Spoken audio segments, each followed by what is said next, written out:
Did Australia bug the mobile telephone of President Susilo Bambang Yudhoyono 4 years ago and numerous other senior Indonesians?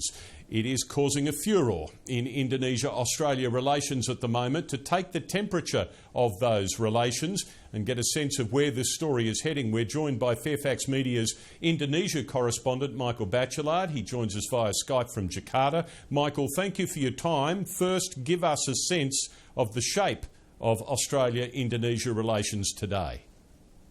Well, if they were tense last week, Tim, they've plummeted into hypertension this week. The comments coming out of the Indonesians on this particular subject are very strong.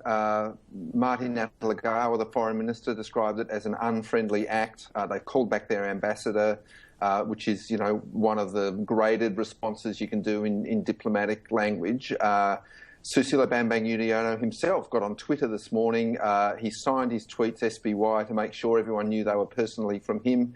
He described these as painful revelations, and he deplored the response of the Australian Prime Minister Tony Abbott, who sort of seemed to suggest that this was quite normal and was not at all apologetic about it and tried to play it down. So we're experiencing the full kind of diplomatic panoply of outrage that one country can direct at another at the moment over this incident. That said, at times we can overestimate from Australia how we are seen by the rest of the world and how big an issue or small an issue we tend to be at times. Is this issue running hot at the moment in Indonesia, or is it a side issue? Look, there are plenty of issues running in Indonesia alongside the constant corruption stories, but this one's got a front page run, certainly in both the English language papers today. It's got an editorial in the Jakarta Globe saying that Australia's crossed the line. It's not every day that SBY personally tweets on something. A spokesman for him told me yesterday that he was devastated by the news. And don't forget, this is a really personalised issue here. It's not the issue that we were dealing with a couple of weeks ago about generalised spying. It's about the tapping of his personal phone and his wife's personal phone, as well as the phones of his inner circle. So, this kind of is a step up, I suppose, in the offensiveness of how it's seen here. How much of what we are seeing is genuine surprise and annoyance and frustration from the President and others, and how much is what SBY would feel a political need to do, given that this is now out in the open? In other words, he might have known that Australia carried out this kind of surveillance, but now feels a need that it's in the open to respond. Well, I think there's a difference between knowing in theory that two people are talking about you behind your back and actually overhearing a bitchy conversation. There's a level of upsetness that you get when you are personally appraised of something that's going on. And this also, don't forget, we've seen the slides, we've seen the evidence. This is undeniable. There was some kind of plausible slippage before. So I think there's a lot of genuine outrage, and SBY also does take things personally. He complains about the press here, for example, not giving him a tough run.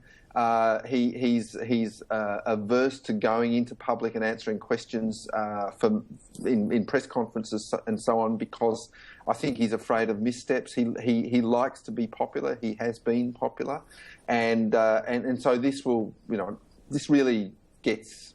This presses his buttons, basically, and I think Australia is going to see the response from that. There is also a domestic political need for him to be seen to be acting here as well. He is seen in Indonesia as being rather too close to Western powers, and so this does give him an opportunity to try to redress that. But I don't think that's primarily what's driving this response. Labor's Michael Danby told us this morning that one thing Tony Abbott might have to do to correct this is in some way try to bring Indonesia closer in terms of intelligence, perhaps share some intelligence with them that isn't currently shared. Tell us, do you believe the Indonesians would be looking for that? Or if not, what does Tony Abbott need to do to steady the ship here? Well, what they've initially said is that they want an explanation and a clear explanation. At the moment, Marty Natalegawa says Australia has been dismissive, is the word he used. The response that, look, everyone knows this is going on, nothing to see here, it really has irked them beyond the bare facts of the case.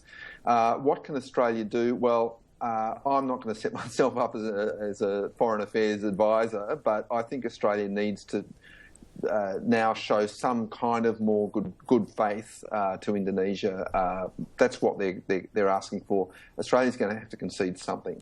So you refer there directly to Tony Abbott's recent response to this, which is a move along, this is a predictable event, but also that spying, to the extent that Australia carries it out, is done with the interests of the target countries in mind.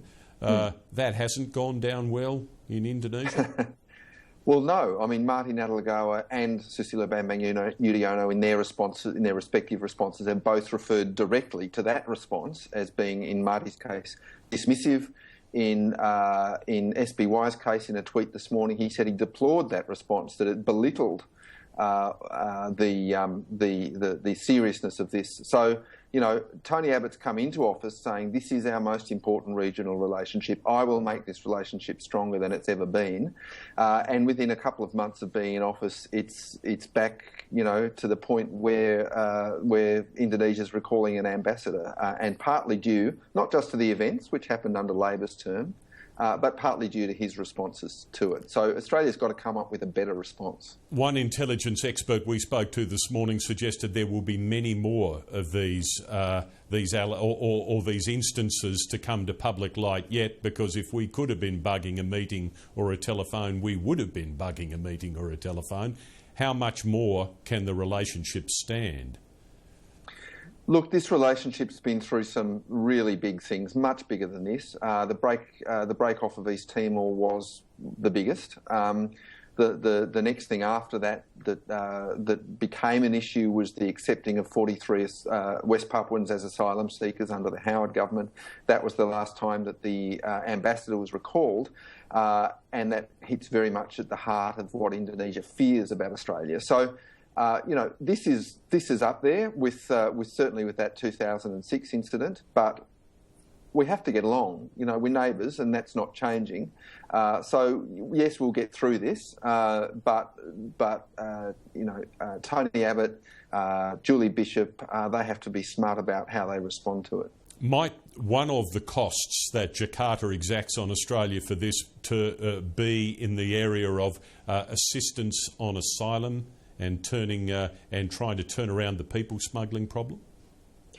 Look, I think that's undeniable. If Indonesia wants to hurt Australia or push back, then it will start to reject Australia's advances when it comes to this issue. This is the thing that Australia is most worried about. So, Scott Morrison's trying to do a deal with his Indonesian counterpart at the moment.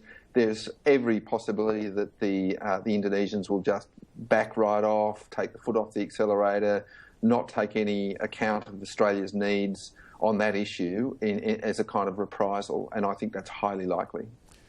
And to close, Michael, give us a sense of where the asylum issue, independent of this problem, is up to now. Apart from this, it would seem the Abbott government's had some significant successes. Well, it's had successes in the sense that the boats have very much slowed down. Many of the people smugglers and asylum seekers now regard the way to Australia as being closed. That's not to say everything's stopped. There are more boats coming. There was another one over the weekend, my sources tell me. But that's due mainly to a couple of things: the Papua New Guinea now resolutions, the stopping of visa on arrival for Iranians, and the sheer just say no sort of approach of Scott Morrison and Tony Abbott. They've really convinced the asylum seekers that Australia is serious this time. That's really got nothing to do with any agreement between Australia and Indonesia, although it's probably fair to say Indonesia's stepped up its police efforts at stopping people getting to the beaches. We may see that effort slow down now. Michael Bachelard, as always, grateful for your time. Pleasure, Tim.